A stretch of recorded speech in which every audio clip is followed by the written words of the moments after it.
Report breaking. വഖഫ് ബോർഡിലെ മുസ്ലിം ഇതര അംഗങ്ങളുടെ നിയമനത്തിൽ സുപ്രീം കോടതിയിലും നിലപാട് ആവർത്തിച്ച സംസ്ഥാന സർക്കാർ. വഖഫ് നിയമനത്തിലെ 14-ാം വകുപ്പിനെതിരല്ലെന്ന് സംസ്ഥാന സർക്കാർ കോടതിയെ അറിയിച്ചു. 14-ാം വകുപ്പ് പ്രാവർത്തികമാക്കരുതെന്ന് പറയുന്നില്ല. വകുപ്പ് നടപ്പാക്കണമെന്നാണ് താൽപര്യം. മുതിർന്ന അഭിഭാഷകൻ ജയ്ദീപ് ഗുപ്തയാണ് സർക്കാർ നിലപാട് കോടതിയെ അറിയിച്ചത്.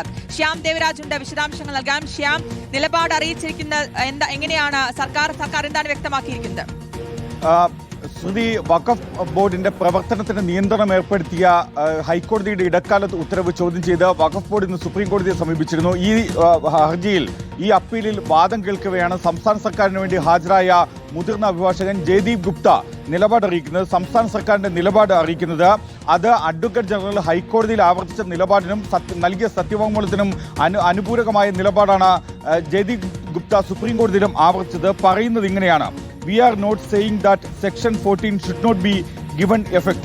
We wish to give effect to it. അതായത് വഖഫ് നിയമത്തിലെ 14-ാം വകുപ്പിന് എതിരല്ല എന്നാണ് UDF സർക്കാർ, സംസ്ഥാന സർക്കാർ സുപ്രീം കോടതിയെ അറിയിക്കുന്നത്. 14-ാം വകുപ്പ് പ്രാവർത്തികമാക്കരുതെന്ന് പറയുന്നില്ല. മാത്രമല്ല 14-ാം വകുപ്പ് നടപ്പാക്കണമെന്നാണ് താല്പര്യം എന്നുകൂടി ജയ്ദീപ് ഗുപ്ത സുപ്രീം കോടതിയെ അറിയിക്കുന്നത്. സംസ്ഥാന സർക്കാരിന് വേണ്ടി ഹാജരായ അഭിഭാഷകനാണ് ജയ്ദീപ് ഗുപ്ത. സുപ്രീം കോടതിയിലാണ് ഈ വഖഫിന്റെ അപ്പീൽ പരിഗണിക്കുമ്പോൾ സർക്കാർ ഈ നിലപാടെടുക്കുന്നത്. നേരത്തെ തന്നെ ഈ നിലപാട് ഹൈക്കോടതിയിൽ സംസ്ഥാന സർക്കാർ സ്വീകരിച്ചിരുന്നു, അഡ്വക്കേറ്റ് ജനറൽ സ്വീകരിച്ചിരുന്നു. മാത്രമല്ല വഖഫ് വകുപ്പ് ഇത് സംബന്ധിച്ച സത്യവാങ്മൂലമാണ് നൽകിയത്. ഈ വകുപ്പ് വിവാദമാകാനുള്ള ഏറ്റവും പ്രധാനപ്പെട്ട കാര്യം, നേരത്തെ തന്നെ സുപ്രീം കോടതിയിലടക്കം UDFും മുസ്ലിം ലീഗും കോൺഗ്രസും അടക്കം സുപ്രീം കോടതിയിൽ ആവശ്യപ്പെട്ടിരുന്നത് ഈ 14-ാം വകുപ്പിന് എതിരായ നിലപാടാണ്. പക്ഷേ ആ നിലപാടിൽ നിന്ന് മലക്കം മറിഞ്ഞുള്ള പുതിയ നിലപാടാണ് സംസ്ഥാന സർക്കാർ ഹൈക്കോടതിയിൽ സ്വീകരിച്ചത്. സ്വാഭാവികമായി അതേ നിലപാട് സുപ്രീം കോടതിയിലും സംസ്ഥാന സർക്കാർ സ്വീകരിക്കുമ്പോൾ അതിലൊരു കൗതുകത്തിനപ്പുറത്തേക്ക് ഈ ഉന്നയിക്കപ്പെടുന്ന ഒരു ആശങ്ക ഉണ്ട്.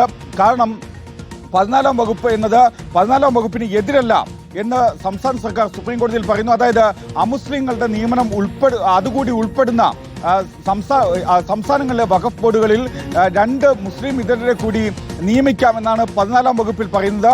ആ വകുപ്പിന് എതിരല്ല 14-ാം വകുപ്പ്. മാത്രമല്ല 14-ാം വകുപ്പ് നടപ്പാക്കണമെന്നാണ് താല്പര്യം എന്നുകൂടിയാണ് സംസ്ഥാന സർക്കാർ ഹൈക്കോടതിയിൽ നിലപാട് സ്വീകരിക്കുന്നത്. അതേ നിലപാട് സുപ്രീം കോടതിയിലും ആവർത്തിക്കുന്നത്. എന്തായാലും നേരത്തെ തന്നെ ഈ നിലപാടിനെതിരെ വലിയ വിമർശനം പ്രതിപക്ഷത്ത് നിന്ന് ഉയർന്നിരുന്നു. അതിന് പിന്നാലെയാണ് സംസ്ഥാന സർക്കാർ ഈ നിലപാട് സുപ്രീം കോടതിയിലും ആവർത്തിക്കുന്നത്.